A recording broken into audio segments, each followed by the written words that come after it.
여러분들을 주님의 이름으로 환영합니다. 우리가 어떤 상황이든 어떤 도시에서든 밤이든 낮이든 하나님을 찬양하고 예배하는 삶이 되었으면 좋겠습니다. 우리 모두 함께 밤이나 낮이나 함께 찬양 드리면서 오늘의 예배를 시작하겠습니다.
우리 모두 함께 박수 치시면서 다음 찬양 불러보도록 하겠습니다.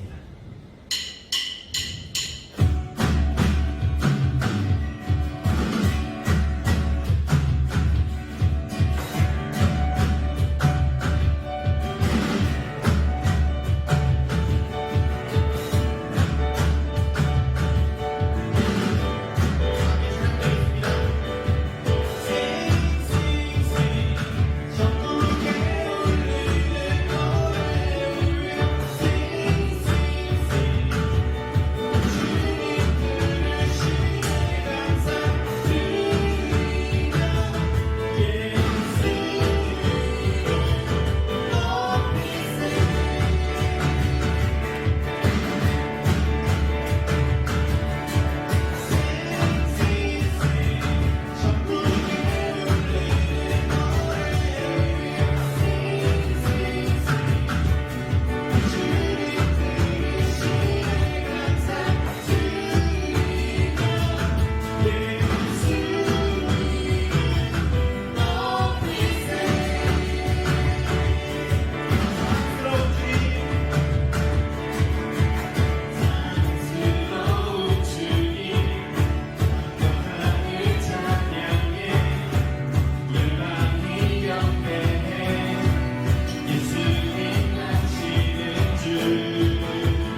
좋으신 하나님, 위대하신 하나님, 우리를 늘 바라보시고 지켜주시고 우리가 부르짖는 기도들과 우리가 듣는 찬양을 그 자리에서 받으시옵소서. 우리가 비록 떨어져 있지만 마음은 하나님께 있습니다.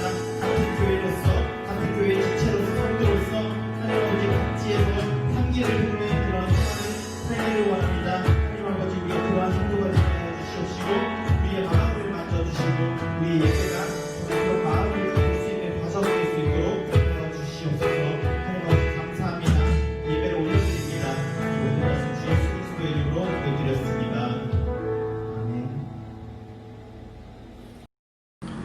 이 모든 말씀 예수 그리스도의 이름으로 기도합니다.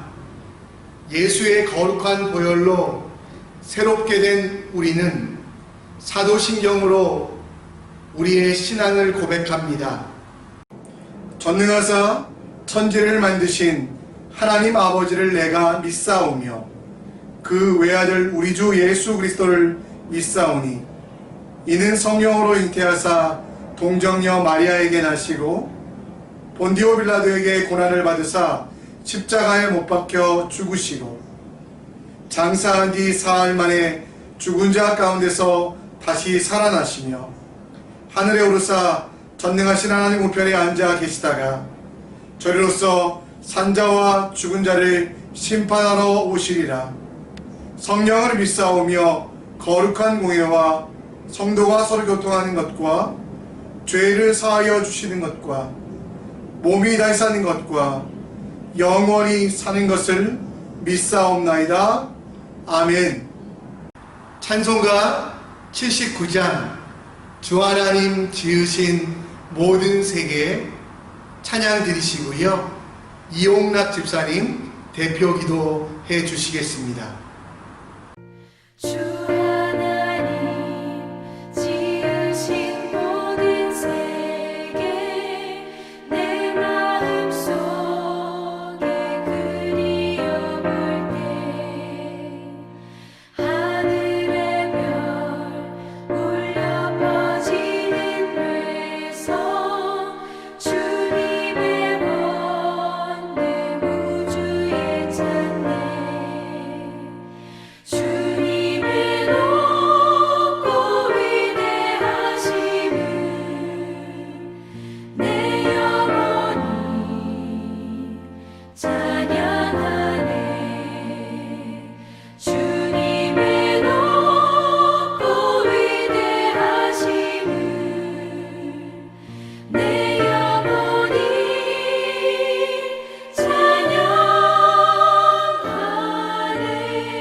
십자가의 은혜를 죄인들에게 베풀어 주시어 하나님을 찬양하고 경배할 수 있도록 건강 주시고 믿음을 주시니 감사합니다.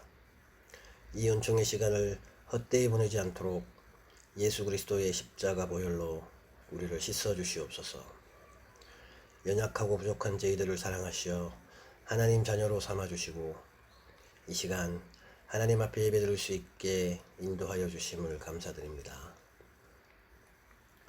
성령의 인도하심 가운데 우리의 영혼이 주님 앞에 거룩하게 거듭나며 세상에 줄 수 없는 기쁨이 충만한 예배가 되게 하여 주시옵소서.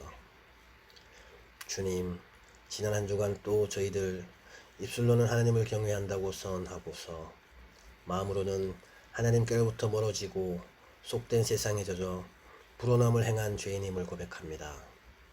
세상의 향락과 자신의 욕심을 위해 살아온 우리의 죄악과 허물을 주님 이 시간 용서하여 주시고 주의 성령으로 우리를 새롭게 하여 주셔서 우리의 정한 마음을 회복하여 주시고 주님의 자녀로서 하나님을 기쁘시게 하는 삶을 살아갈 수 있도록 인도하여 주셔서 매 순간 감사하며 주님께서 기뻐하시는 생각과 행동을 실천할 수 있는 지혜와 용기를 허락하여 주시기를 간절히 바라고 원합니다. 자비로우신 하나님 아버지, 올해는 코로나 바이러스 감염으로 너무나 힘들고 어려운 시간들을 보내고 있습니다. 이 시간에도 바이러스 감염으로 투병하는 환우들에게도 경제적으로 어려움을 겪는 이들에게도 회복을 주시고 어려운 환경 속에서 헌신하는 의료진 방역 당국의 안전을 지켜주시옵소서. 싱가포르에서도 대한민국에서도 바이러스 감염이 다시금 잠잠해지고 있습니다. 주님께서 이 미약한 우리 인간들을 긍휼히 여기사 다가오는 추석 기간 이후에도 또다시 바이러스가 창궐하지 않도록 역사하여 주시옵고 온 땅이 바이러스로부터 온전히 회복되어 다 같이 모여서 예배하고 교제할 수 있는 은혜를 허락하여 주시옵소서. 조국 대한민국을 위해 기도합니다. 대통령과 모든 위정자에게 지혜와 명철을 허락하여 주시고 주님을 경외하는 믿음의 지도자들이 되게 하옵소서. 정치, 경제, 국방, 외교, 문화, 교육 모든 분야에 주님의 사람들이 세워지게 하시고 주님을 예배하는 나라가 되게 하옵소서. 이념으로 분열된 대한민국을 화평하게 하여 거룩함과 정의가 살아있는 조국으로 거듭나기를 기도합니다. 교회의 머리가 되신 하나님 아버지, 싱가포르 한인 선교교회를 세워주시고 지금까지 지켜주시고 인도해 주심을 감사합니다. 우리 교회가 싱가포르 사회에서 구원의 빛과 소망이 되게 하시고 예수님의 사랑을 나누고 섬기며 주신 소명을 잘 감당하여 하나님을 기쁘게 하는 교회가 되게 하여 주시옵소서. 이 시간 비록 각 가정에서 예배를 드리고 있지만 교회에서 드리는 예배와 같은 감격과 은혜가 임하게 하여 주시옵소서. 또한 우리를 사랑하는 자녀들이 어릴 때부터 예수님을 알아가므로 예수님을 닮아가는 귀한 주의 자녀들이 되게 하시고 주님 주시는 비전을 품고 이 땅 위에 주님의 나라를 세워가는 귀한 인물들로 자라게 지켜주시옵소서. 오늘 말씀을 전달하실 임남규 목사님께 성령의 충만함을 부어주셔서 주님 주신 말씀을 잘 선포하도록 인도하여 주시고 저희들이 그 말씀으로 힘을 얻어 믿음으로 승리하는 한 주간이 되게 하여 주시옵소서. 어려운 가운데 절망하지 않고 소망으로 인내하며 주님께 기도하는 선교교회 성도들에게 귀를 기울여 주시옵소서. 눌려있는 우리의 영혼들이 주님의 은혜로 힘있게 일어나서 살아계신 주님을 바라보며 전능하신 주님을 찬양케 하여 주시옵소서. 이 모든 말씀 살아계신 우리 주 예수 그리스도 이름으로 기도드리옵나이다. 아멘. 오늘 우리 교회를 위하여 찬양해 주시는 분들은 우리 주 다산 교회에 계신 우리 목사님이신데요. 우리 신윤호 목사님, 우리 함께라는 제목을 가지고 찬양해 주실 텐데요. 위로와 하나님의 주시는 정말 사랑들을 느끼시는 시간 되셨으면 좋겠습니다. 함께 찬양합니다. 안녕하십니까. 주다산교회에서 비주얼을 담당하고 있는 신현호 부목사입니다. 우리 싱가포르 한인선교회 교회 성도님들에게 위로의 찬양, 또 위로의 말을 노래로 들려드리도록 하겠습니다. 힘을 내세요, 힘을 내세요. 주님이 싱가포르 한인선교회 교회 성도님과 함께 계시잖아요. 주님이 싱가포르 한인선교회 교회 성도님들과 함께 계심을 믿는다면 어떤 고난도 역경도 이길 수 있잖아요. 주님과 함께 이 고난을 이겨내시길 소망합니다. 할렐루야!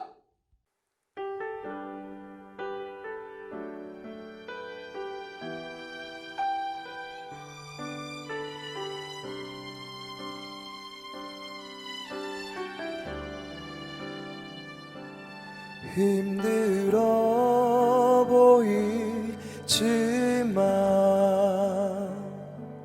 외로움에 눈물도 흘리지만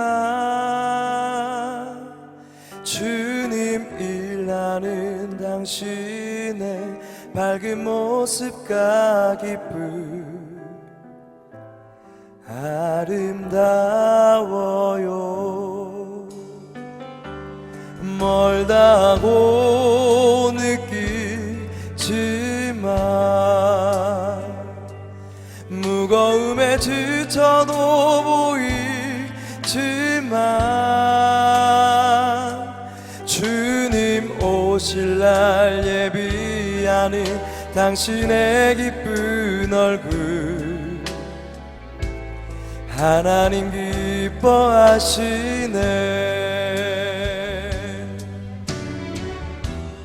당신의 귀한 마음 전한 곳마다 주님의 향기 묻어나고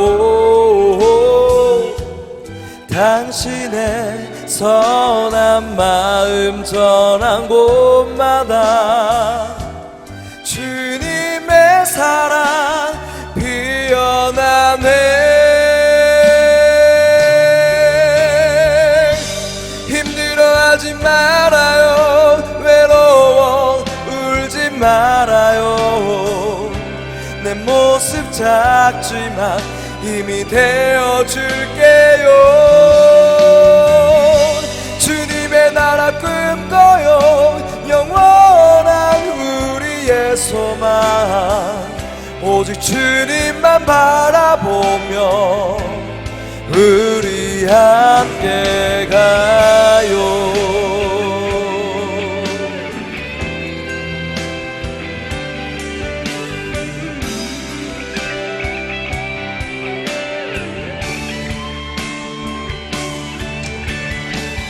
그 사랑이 내 안에 있어 나는 요동치 않네. 괴로울 때 주님의 얼굴 보라 평화의 주님 바라보아라. 세상에서 시달린 친구들아 위로의 주님 바라보아라. 힘들어하지 말아요. 외로워 울지 말아요. 내 모습 작지만 힘이 되어줄게요. 주님의 나라 꿈꿔요. 영원한 우리의 소망 오직 주님만 바라보며 우리 함께 가요. 힘들어하지 말아요. 외로워 울지 말아요. 내 모습 작지만 힘이 되어줄게요. 주님의 나라 꿈꿔요. 영원한 우리의 소망 오직 주님만 바라보며 우리 함께 가요. 우리 함께 가요. 우리 함께 가요.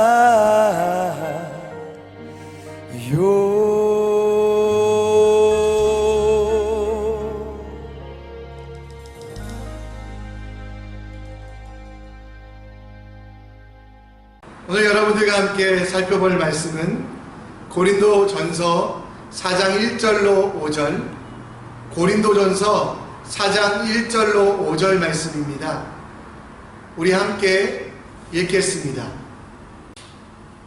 사람이 마땅히 우리를 그리스도인의 일꾼이요 하나님의 비밀을 맡은 자로 여길지어다. 그리고 맡은 자들에게 구할 것은 충성이니라. 너희에게나 다른 사람에게나 판단받는 것이 내게는 매우 작은 일이라. 나도 나를 판단하지 아니하노니 내가 자책할 아무것도 깨닫지 못하나 이로 말미암아 의롭다함을 얻지 못하노라. 다만 나를 심판하실 이는 주시니라. 그러므로 때가 이르기 전 곧 주께서 오시기까지 아무것도 판단하지 말라. 그가 어둠에 감추인 것들을 드러내고 마음의 뜻을 나타내시리니 그때 각 사람에게 하나님으로부터 칭찬이 있으리라. 아멘. 여러분의 이름에는 어떤 의미가 있습니까?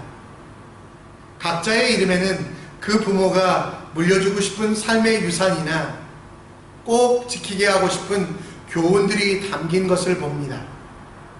저는 부끄럽게도 그런 의미나 교훈들이 담기지 못했는데요.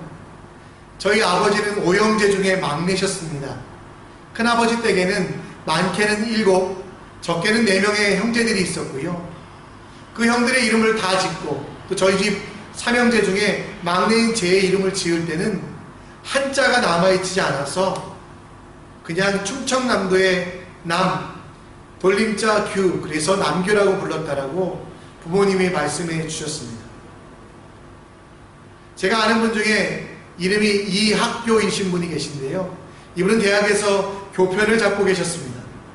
사람들 앞에 이분을 소개할 일이 있어서 여러분 이학교 교수님을 소개합니다 라고 말했습니다.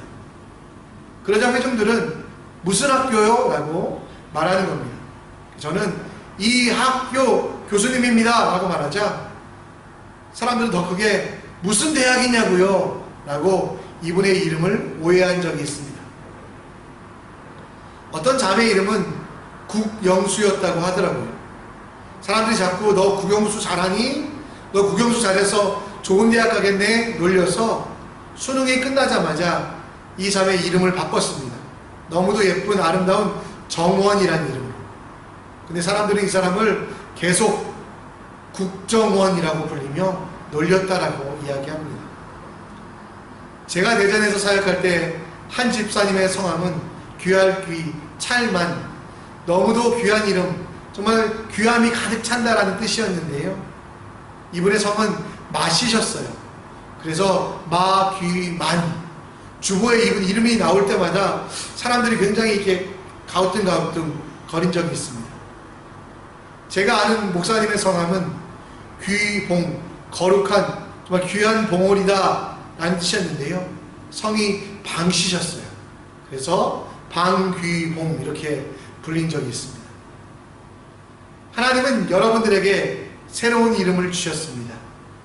예수 그리스도의 십자가 보혈로 말미암아 예수님께서 흘리신 그 보혈로 말미암아 우리를 영원히 살리시고 그리고 우리의 죄를 멀리 하시며 우리에게 새로운 이름, 새로운 삶, 그리스도인이라는 새로운 이름을 주셨습니다. 그 이름에 합당한 교훈, 그 이름에 합당한 것들이 분명히 있을 텐데요. 사도 바울은 고린도전서 4장에서 바로 그 그리스도인에게 합당한 삶이 무엇인지에 대하여 설명하고 있다라는 겁니다. 오늘 사도 바울이 그리스도인이라는 그 이름 속에 담긴 의미와 삶의 지침들을 제시하고 있는데요.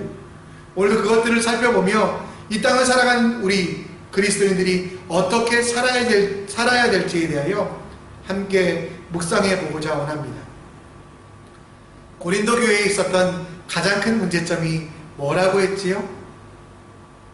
1장 12절을 보면 사람들은 나는 개바파다, 나는 아볼로파다, 나는 바울파다, 나는 그리스도의 신성함을 추구하는 사람이다라고 말하며 자기 자신들이 정말 중심이 되어 자기 마음에 합한 지도자들을 선택하는, 그래서 그 선택이 선택으로 끝나지 않고 서로 싸우고 분열하는 것들로 시작된다라고 말합니다.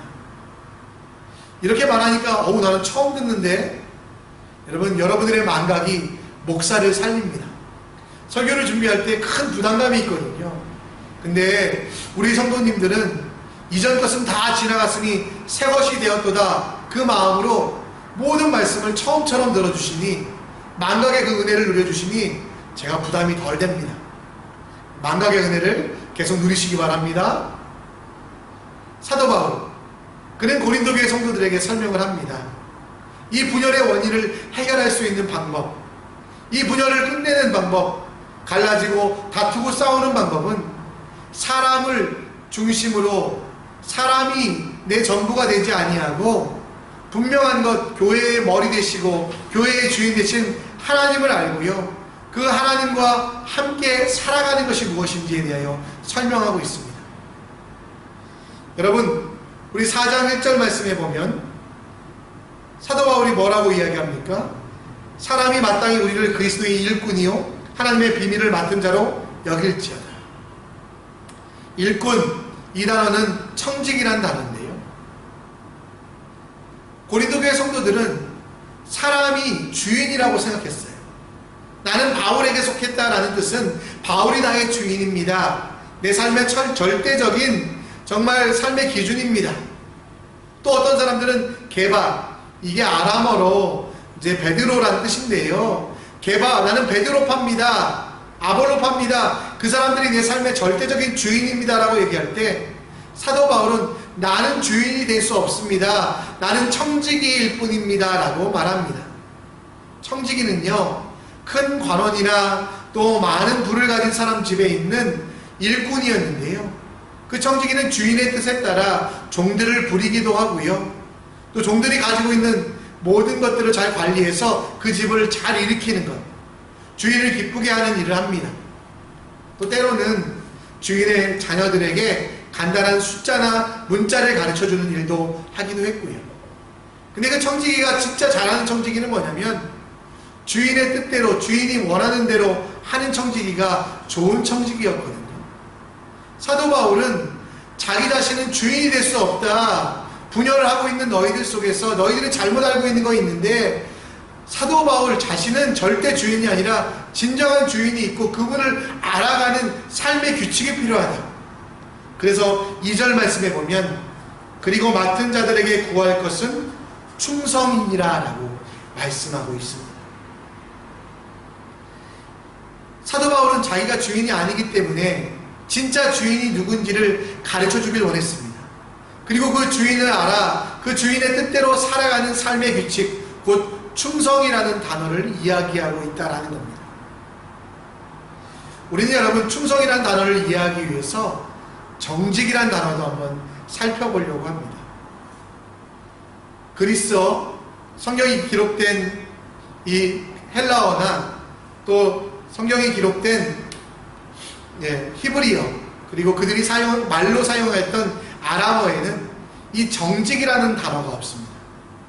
정직이라는 단어는 로마적인 개념인데요, 그래서 지금도 라틴어나 고대 프랑스어, 이탈리아, 스페인어에는 발견되지만 이 정직이라는 단어는 성경에 나오지 않습니다. 이 정직이라는 단어는 비인격적인 이상, 곧 사람들의 머릿속에서 만들어진 자기 자신에 대한 자신감, 자기 자신에 대한 기준이 되어 자기가 만족하기만 하면 된다라고 생각하는 그런 개념이 바로 정직의 개념이고요.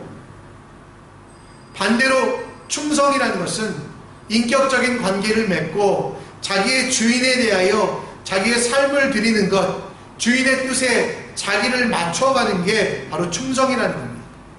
좀 더 설명을 하자면 정직이라는 것은 내가 기준이 되어 살고 내 만족하기만 하면 되는 것인데요, 사도 바울은 그들에게 정직한 크리스찬이 되라고 말하지 않고 충성된 크리스찬이 되라고 말합니다. 그 충성이라는 단어는 무엇이라고 여러분 반복하고 있습니까? 내 뜻, 내 계획, 내가 만족이 되는 게 충성이 아니라요, 나의 주인 되신 그분을 향하여 그분이 원하는 것들을 내 삶에 실천하는 것이 충성이라는 거죠. 베드로후서 4장 10절 말씀에 보면 선한 청지기가 되어서 충성할 것을 이야기하고 있습니다. 충성과 정직의 두 차이는 인격적인 관계가 되어서 그 주인을 만족시키고 있느냐, 이게 충성이고요, 정직은 내 자신이 주인이 되어서 나만 만족시키면 된다라고 하는 것, 이 정직이라는 단어는 성경에 없습니다. 사도 바울은 끊임없이 강조하는 건 바로 충성, 그것을 이야기하고 있다는 겁니다. 고린도 교회 성도들은 충성된 성도였을까요? 아니면 정직한 성도였을까요? 정직도 좋은 말이긴 하지만 사도 바울은 일부러 여러분 이 정직이라는 단어를 사용하지 않고 충성이라는 단어를 계속 사용하고 있습니다. 왜? 기준이 분명하니까. 내가 중심이 되어 내 자아가 만족하기 위하여 살아가는 정직한 크리스찬이 아니라 인격적으로 나를 살리시고 내 주인 되신 그 하나님을 향하여 살아가는 충성을 요구하고 있다는 겁니다. 정직의 개념이 아닌 인격적인 하나님 앞에서 그분께 충성하는 사람이 진짜 크리스찬이라고 이야기합니다. 예수께서 크리스찬이라는 이름을 우리에게 주시며 가장 중요하고 강조하고 있는 덕목은 바로 충성이며, 그 충성 속에는 하나님이 살아계신 것과 그 하나님 앞에 내가 살아가야 한다는 것을 말하고 있습니다. 마태복음 25장에도 보면 하나님은 착하고 충성된 종이라고 말하며 그 성도들에게 가장 필요한 것이 충성이라고 이야기합니다. 그 충성할 때 우리는 하나님이 주시는 가장 큰 기쁨에 참여하게 됩니다. 충성하는 크리스찬이 바로 하나님이 원하시는 크리스찬입니다. 큰 거 하는 거 아닙니다. 많은 업적을 이루는 것이 아닙니다. 작지만 내 주인인 하나님, 그분을 기억하며 그분이 원하시는 것이 무엇일까?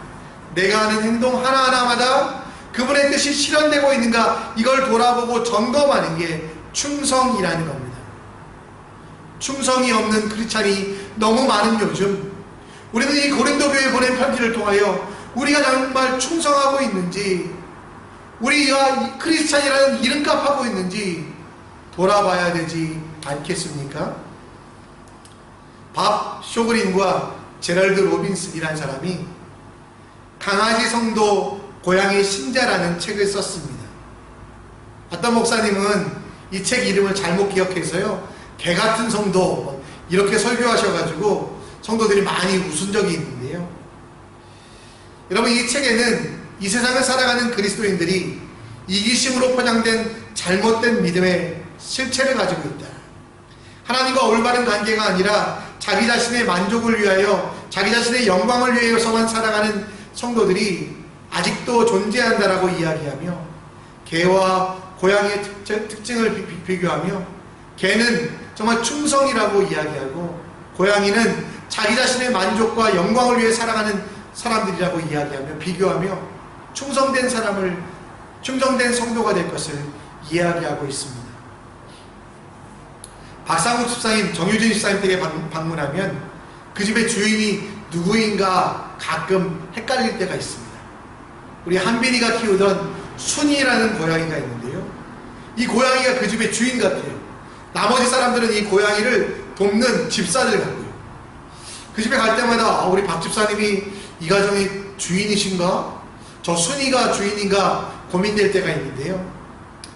아무튼 여러분, 외부적으로는 거의 흡사해 보이지만 마음가짐과 태도가 전혀 다른 강아지 성도와 고양이 신자의 이야기를 통해 이 책에서는 그리스도인의 삶의 가치와 우선순위를 새롭게 정립하고, 이제는 다른 가치, 곧 강아지처럼 충성하는 성도들이 진짜 행복하고 큰 기쁨을 누릴 수 있다라고 이야기합니다. 충성의 대상 되시는 하나님을 알고 그분 앞에 모든 것들을, 내 면류관까지, 나의 영광까지 드릴 수 있는 그 강아지 성도가 될 때 하나님은 더 귀하게 여기시며 더 좋은 것으로 갚으신다라고 이야기합니다. 요한계시록 2장 10절 말씀에 보면 충성에 대하여 죽도록 충성하라 라고 말씀하고 있습니다.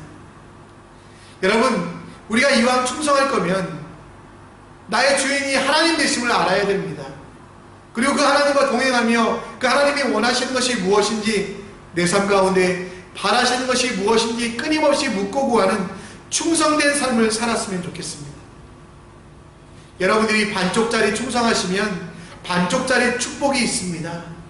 여러분들이 손가락 하나에 충성을 하시면 손가락 하나만큼의 여러분 행복이 있을 수 있습니다. 그러나 내 삶의 전부를 들여서 큰 거를 하지 않더라도, 위대한 일을 하지 않더라도 하나님이 내 주인 되심을 인정하며 작은 일이든 내가 걸어가는 모든 길 속에서 하나님이 원하시는 것이 무엇인지 묻고 구할 때 우리의 인생은 새롭게 되며 가장 귀한 것으로 주님께서 여러분들에게 갚으신다라는 거죠. 충성을 어렵게 생각하지 않으셨으면 좋겠어요. 충성은 여러분 내가 기준이 아니라 하나님이 기준이 되는 거, 이게 충성입니다.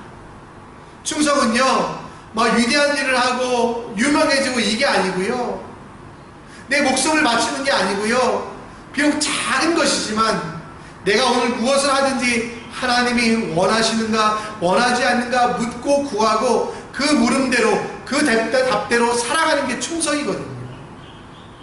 내 삶을 전부 드리라고 할 때 여러분 다 목사님이 되시거나 아니면 여러분 재산을 팔아서 가난한 자들에게 다 나눠줘라고 말씀하는 게 아니고요, 내가 10불을 쓰든 100불을 쓰든 10,000불을 쓰든 이게 하나님의 뜻에 맞는 것인가, 하나님이 원하시는 것인가 묻고 구하는 것, 그리고 그 결과대로 행하는 것, 이게 여러분 충성이라는 거예요. 내 만족을 위해, 내 자신의 행복을 위해, 내 자신의 영광과 면류관을 위해 살아가는 게 충성이 아니고요, 하나님의 영광을 위해 살아가는 그것이 여러분 충성이라는 것. 그 충성을 행하시는 여러분들 되셨으면 좋겠습니다. 사도 바울은 3절부터 5절에 보면 이 충성에 대해서 이야기하면서 하나님이 원하시는 것은 성공이 아니라 충성이라고 이야기합니다. 오늘 5절 말씀 같이 한번 읽어볼까요? 그러므로 때가 이르기 전 곧 주께서 오시기까지 아무것도 판단하지 말라. 그가 어둠에 감추인 것들을 드러내고 마음의 뜻을 나타냈으니 그때 각 사람에게 하나님으로부터 칭찬이 있으리라. 사도 바울은 사람들에게, 성도들에게 어떤 것도 판단하지 말라고 이야기합니다. 지금 고린도 교회 성도들은 어떤 판단하고 있습니까? 자기가 중심이 되어 자기 마음에 맞는 사람을 주인이라고 생각합니다. 바울파, 고린도 교회는 뭐 개바파 이렇게 나눠가지고요, 내가 주인되고 내 뜻에 내 생각에 맞는 사람을 내가 선택해 그들을 따르겠다라고 말하며 그 따름이 분열로, 다툼으로, 분쟁으로 나타나고 있는 그 상황 가운데 사도 바울은 어떤 판단도 하지 마라. 왜? 하나님은 사람들의 성공에 따라서 평가하시는 분이 아니라 오늘 여러분 5절 말씀에 보면 감추인 것 그리고 마음의 뜻, 충성하는 사람에게 칭찬하신다라고 말하고 있습니다. 곧 여러분 우리가 따르고 있는 사람들, 우리가 여러분 전부라고 생각하는 사람들, 그 사람들이 여러분 우리의 주체가 아니라 하나님 앞에 드려지는 그 삶, 그 충성하는 사람들을 칭찬하신 하나님, 성공하시는 하나님이 아니라는 거죠. 누가복음 19장 말씀에 보면 예수님께서는 비유로 말씀하십니다. 한 주인이 멀리 떠나며 그 종들을 불러 문화, 당시에 무게의 단위였던, 화폐의 단위였던 이 문화를 나누어 줍니다. 이 문화는 무게의 단위이기도 했는데요, 590g 정도.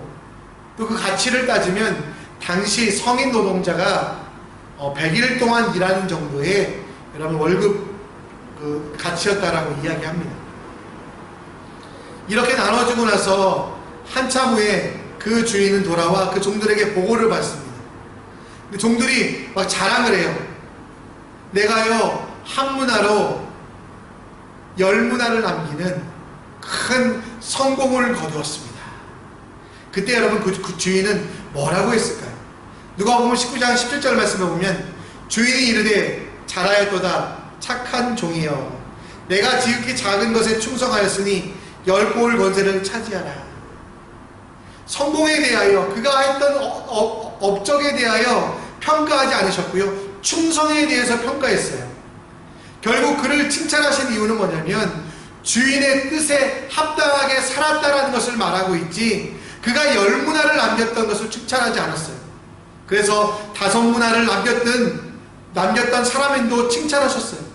반대로 아무것도 하지 않고 주인은 이것을 가지고 장사라고 말할 때 장사했던 사람, 그래서 여러분 비록 아무것도 남기지 않았을지라도 주님은 칭찬하셨을 텐데 주인의 뜻과 상관없이 자기 마음대로 살았던 사람을 그들은 하나님을 책망하시며 그 주인을 책망하시며 착하고 충성된 종만 강조하고 있다는 것입니다. 크리스찬, 그리스도인이라고 하면 우리는 성공하는 사람이라고 생각합니다. 예수 믿고 부자 되고, 예수 믿고 성공하고, 예수 믿고 유명해지고, 예수 믿고 잘 되는 그런 성공이 예수 그리스도 그 자녀된 사람들의 이름이라고 생각합니다. 근데 여러분, 예수님은 비유로 뭐라고 말씀하셨어요? 열무나 크게 성공했구나 칭찬하지 않으셨어요. 그래, 네가 아버지의 뜻대로 살았구나. 고린도 교회 성도들은 사실 세상적으로 보면 성공한 사람들이었습니다. 로마의 영지 중에 무역과 교역이 가장 활발한 곳이어서 그들은 많은 돈을 가지고 있었습니다. 또 그들은 여러분 로마의 시민권자들이 되어서 로마가 다스리고 있는 어떤 나라에 가도 차별받지 않는 성공하는 사람이었습니다. 근데 여러분, 주님은 그 고린도 교회의 성도들을 칭찬하지 않으셨어요. 대신 여러분, 그들을 진짜 칭찬하신 건 뭐냐면 예수 믿기 힘든 상황 속에서도 기도하고 예배하고 하나님의 뜻대로 살아가는 그들을 칭찬하셨습니다. 넘어지고 실수하고 잘못을 행할지라도 그들의 인생의 방향성이 하나님을 향하여 서 있는 그 충성을 칭찬하셨습니다. 우리는 자꾸 하나님 앞에 칭찬을 잘못 생각합니다. 성공해야지, 내가 큰 업적을 이루어야지 주님은 우리를 칭찬하실 거라고 이야기합니다. 생각합니다. 그래서 마치 세상의 성공이 전부인 것처럼 기도하는 일에도, 묵상하는 일에도, 살아가는 일에도 성공하기 위해 살아가지만 주님은 성공하시는 분을 칭찬하시는 게 아니라 충성하는 분을 칭찬하시며 그 충성하는 이에게 칭찬과 영광과 존귀를 주신다라고 말씀하고 있습니다. 여러분, 간증이라고 이야기하면 우리는 착각합니다. 내가 성공한 것들, 내가 잘된 것들, 내가 부를 이룬 것들, 이게 간증이라고 생각하는데요. 진짜 간증은 내가 충성했던 것들, 충성하다 보니 너무 힘들었다, 충성하다 보니 나는 실패하였다, 충성하다 보니 나는 망했다, 이게 간증이에요. 세상에서 살아가면 여러분, 세상의 방법이 아니라 하나님의 방법대로 살아가면요 성공하기 힘듭니다. 부정과 악과 더러운 거짓말들이 가득한 세상 속에서 주님께 충성하기 위하여 다르게 살면요 실패하고 넘어질 수밖에 없어요. 사람들에게 손가락질 당할 수밖에 없어요. 그렇기 때문에 여러분, 우리는 성공을 자랑할 수 없어요. 진짜로 우리가 자랑할 수 있는 것은 주님이 원하시는 대로 살았다, 곧 충성을 자랑하는, 그리고 주님도 그 충성에 대해서야만 칭찬하시는 분, 가장 좋은 것으로 갚으시는 분이라는 것을 우리는 알아야만 합니다. 하나님은 여러분들의 성공을 칭찬하지 않으십니다. 사무엘은 순종이 제사보다 낫다라고 말하고 있지 않습니까? 이 순종이라는 것은 여러분 충성의 일부잖아요. 여러분들이 이룬 업적의 양이나 여러분들이 행한 많은 일들이 아니라요, 비록 아무것도 할 수 없어 골방에서 눈물로 기도하고 있는 그 삶의 방향성, 내가 비록 모자라서 주님 앞에 두 렘돈밖에 드릴 수 없는 그 가난한 과부였지만 자기의 전부를 주님께 충성하였던 그 기도, 그 헌신을 여러분 주님이 기뻐하셨습니다. 자꾸 성공으로 여러분들과 여러분들의 이웃과 여러분의 자녀와 여러분들의 가족들을 평가하지 마십시오. 성공의 기준 되어서 다른 이들의 신앙을 평가하지 마십시오. 여러분, 그들의 소유를 주님이 기뻐하지 않으십니다. 그 사람 자체를 기뻐하십니다. 하나님을 향해 서 있고 하나님과 함께 동행하고 그분과 함께 살아가는 게 여러분 칭찬의 조건이며, 하나님은 성공보다 충성을 원하신다는 것, 사도 바울은 그것을 이야기하고 있습니다. 고린도 교회의 끊임없는 분쟁의 이유는 바로 이 성공이 기준이 되었거든요. 바울처럼, 베드로처럼, 게바처럼. 근데 여러분, 이건 성공이 아니에요. 성공은 칭찬받을 조건이 아니에요. 비록 어린아이와 같고 갓난아이와 같을지라도 마음이 순전하여 하나님만 바라보는 그 충성됨, 그걸 주님이 칭찬하시며 가장 귀한 것으로 갚아주신다는 겁니다. 여러분에게 주신 이름이 크리스찬, 그리스도인입니다. 그 이름 속에 담긴 하나님의 교훈은 바로 충성이라는 겁니다. 그리고 우리에게 요구되는 가장 큰 덕목도 바로 충성입니다. 하나님, 내가 성공하면 뭐 할게요? 잘 되면 주님께 내 인생을 드릴게요. 하나님, 내가 성공하면 정말 하나님께 교회를 지어드릴게요. 나중에 기도할게요. 나중에 봉사할게요. 잘 되고 성공하면 하나님께 영광 돌릴게요. 그렇게 말하지만 여러분, 실제로 잘 되면 바빠서 안 됩니다. 성공하면 할 일이 많아서 하나님께 집중하기 힘듭니다. 번성하면 교만하여져 하나님을 잊습니다. 충성하지 못합니다. 주님은 여러분들의 성공을 원하시는 게 아니라 충성을 원하기 때문에 지금 내 삶의 중심에, 내 삶의 모든 것들이 하나님 되시기를, 하나님이 내 주인 되시기를 인정하며 살아가는 그 삶을 원하신다는 겁니다. 나중에 큰 일을 하려고 하지 마시고요, 오늘 작은 일에 충성합시다. 내 작은 삶의 부분부터 하나님께 맡겨드리는 충성을 합시다. 그 충성이 크리스찬에게 주신 이름의 책임임을 기억하며 충성함을 통하여 칭찬과 명성과 존귀함을 얻으시는 여러분들 되시기를 간절히 축원합니다. 아멘. 충성된 크리스찬이 되기 위하여 우리는 예배자가 되어야만 합니다. 나중에 내가 큰일 할게요, 나중에 하나님 내 삶을 드릴게요, 주님은 이걸 충성이라고 생각하지 않습니다. 아무리 큰 업적을 가져올지라도, 큰 예물을 가져올지라도 하나님 중심이 아니라면 주님 기뻐하지 않으십니다. 오늘 우리에게 소원이 하나 있네, 이 찬양을 부르시면서요, 충성된 사람으로 정말 쓰임받으시는, 그리고 칭찬과 명성과 존귀함을 얻으시는 하나님의 사람 되시기를 간절히 축복합니다. 함께 찬양하겠습니다.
하나님 아버지, 우리에게 충성을 허락하여 주신 것 감사합니다. 내가 주인 되지 아니하고 하나님이 주인 되심을 알게 하신 것 감사합니다. 세상의 기준으로 살지 않게 하시고 하나님 기준으로 살아가는 주님의 종들 되게 하시고, 무엇보다 작은 일에 충성하여 주님께 칭찬 얻는 주님의 사람이 되게 하여 주시옵소서. 나중에 하나님 잘할게요, 나중에 하나님 내 모든 것들을 드릴게요 하는 헛된 약속이 아니라, 주님 지금 비록 나는 약하지만 모자라지만 할 수 있는 것이 아무것도 없지만 내 마음은 주님을 향해 있습니다 라고 하는 진짜 충성하는 크리스찬 될 수 있도록, 작은 일부터 주님이 원하시는 일들을 행해 나가는 주님의 사람들 될 수 있도록 주여 우리를 지켜 주시옵소서. 우리 서윤이 PSL이 보고 있습니다. 마지막까지 잘 보게 하여 주시고, 우리 민우와 승리가 정말 오레벨 보고 있습니다. 주여 그 가운데 함께 하여 주시옵소서. 우리 여진이와 시우와 또 성민이와 현욱이가 정말 대학 입시를 앞두고 있습니다. 모든 과정 가운데 함께 하사 주님께서 도와주셔서 이 아이들이 주님의 손길 안에서 평안함을 느끼며 주님과 동행함이 기쁨이 될 수 있도록 인도하여 주시옵소서. 취업을 앞두고 취업을 위하여 기도하고 있는 지혜가 있습니다. 우리 청년들 가운데 함께 하사 그들에게 주신 은사를 마음껏 쓸 수 있도록, 경제적으로는 어렵다고 말하며 경기가 하락되어 정말 리크루트 시장이 너무 힘들지만 주여 그 취업의 문을 열어주셔서 주님 주신 은사를 마음껏 쓸 수 있도록 우리 청년들을 붙잡아 주시옵소서. 고국에 계신 부모님의 건강을 위하여 기도하고 있는 지체가 있습니다. 주여 하나님, 우리 부모님들 더 건강하게 하여 주시옵소서. 예수 그리스도의 피 묻은 손으로 그 환부들을 만져주시고 성령의 충만함으로 건강하게 하사 자녀들을 위하여 자손들을 위하여 기도하는 일을 멈추지 아니하도록 주여 우리 부모님들과 가족들의 건강 붙잡아 주시옵소서. 마음이 아프고 영혼이 상하여 지쳐있는 자들 있습니까? 성령 하나님 그들 속에 역사하여 주시고 그들이 예수 그리스도로 기뻐하며 우울증에서 벗어나고 불안감에서 벗어나 하나님의 일들을 이뤄갈 수 있도록 역사하여 주시옵소서. 코로나 바이러스 물러가게 하여 주시고 우리 교회가 다시 정상화되어 함께 모여 예배하며 기쁨을 나눌 수 있는 주님의 교회 될 수 있도록 주여 인도하여 주시옵소서. 지금은 우리 주 예수 그리스도의 은혜와 하나님의 사랑하심과 성령 하나님의 인도 역사 충만하심이 정직한 크리스찬 되어 모든 일이 주님께 원하시는 대로 행하길 원하는 주님의 자녀들에게 지금으로부터 영원토록 함께 있을지어다. 아멘.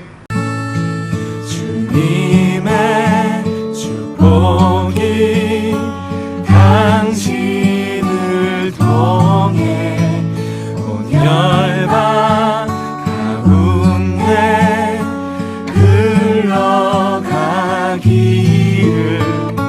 주님은 나무 당신은 가지니 사랑의 열매 맺길 축복해요.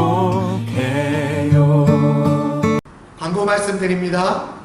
10월 3일부터 서킷 브레이크가 좀 풀린다고 하는데요.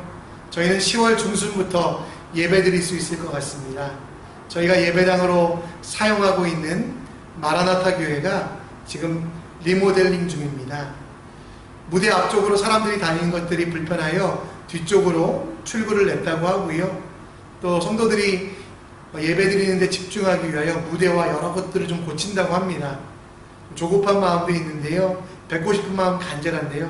조금만 더 견디어 주시고 우리가 이 예배, 영상 예배에도 집중해 주셨으면 좋겠습니다. 10월 중순이면 여러분 뵐 수 있습니다. 또 우리 유초동부 성경학교 오늘이 마지막입니다. 우리 아이들 가운데 하나님께서 주시는 은혜가 가득 넘치게 하시고 그 말씀을 떠나지 않냐는, 그래서 지성과 영성의 날개로 날아오르는 아이들 될 수 있도록 기도해 주시고요. 수요일날 우리 오전 10시 30분에 중보기도 모임 계속되고 있습니다. 함께 참여하시어 주님이 주신 은혜를 누리시는 여러분들 되시기를 간절히 바랍니다. 이번 한 주도 충성하시는 크리스찬 되기를 소원합니다. 할렐루야.